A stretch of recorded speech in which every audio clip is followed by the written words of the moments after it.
Lundi 16 du 3 2020, la fameuse date. La population alertée a pris d'assaut les magasins, cumulant des stocks et des stocks de produits de première nécessité. C'est ici où commence la période du coronavirus.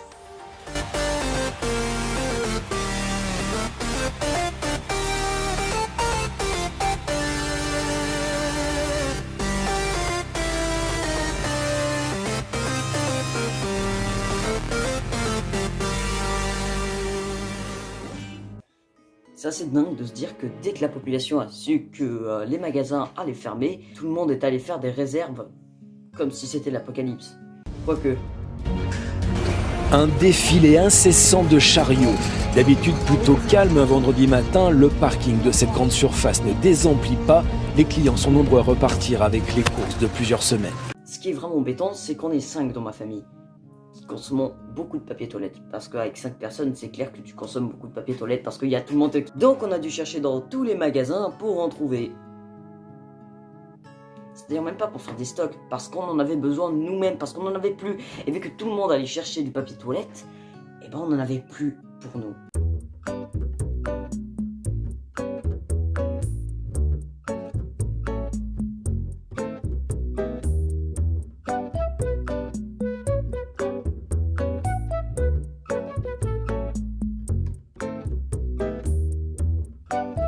Et maintenant on a trouvé, vous inquiétez pas. On s'est pas essuyé avec les mains. Ça nous laisse penser que l'être humain est assez stupide, car pour paniquer quand il ne faut pas, ben ils sont là. Mais pour ne pas sortir et éviter la propagation du virus, ben ils sont plus là. Et c'est le cas de le dire. Mardi 17 du 3 2020. L'article dit que tous les commerces non nécessaires à nos besoins vont fermer. Les magasins ferment, les restaurants ferment, et nous devons rester confinés chez nous. C'est une règle assez claire, que tout le monde a soi-disant compris, mais bien évidemment, c'est pour ça que j'ai fait les guillemets, certaines personnes ne le respectent pas, surtout les Français.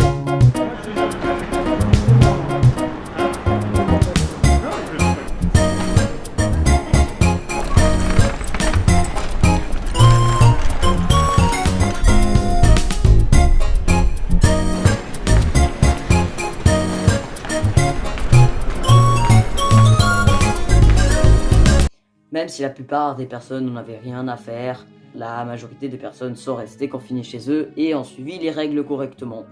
Merci. C'est tout ce que j'avais à dire. Vendredi 20 du 3 2020. Témoignage d'un pasteur en quarantaine avec sa famille. Ça a l'air d'être vraiment horrible. On se demande ce qu'il y a de pire, être confiné. Oui, t'as un problème? Ou entendre sa fille chanter la Reine des Neiges toute la journée devant la télé. De sentiments libérés, délivrés, je ne mentirai plus jamais. Libérés, délivrés, c'est décidé, je m'en vais. Ça laisse penser. Quel est le pire? Lundi 27 du 4 2020. Réouverture des écoles obligatoires le 11 mai. Doute, pas doute, bonne chose, mauvaise chose, qu'est-ce qu'il faut en penser?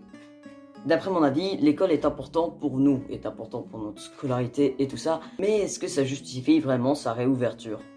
Mais ça, c'est à vous de vous faire votre propre petite idée. Moi, je suis pas là pour guider n'importe qui, je dis juste mon avis personnel. Juste, il faut garder un truc en tête, on n'est jamais à l'abri d'une deuxième vague.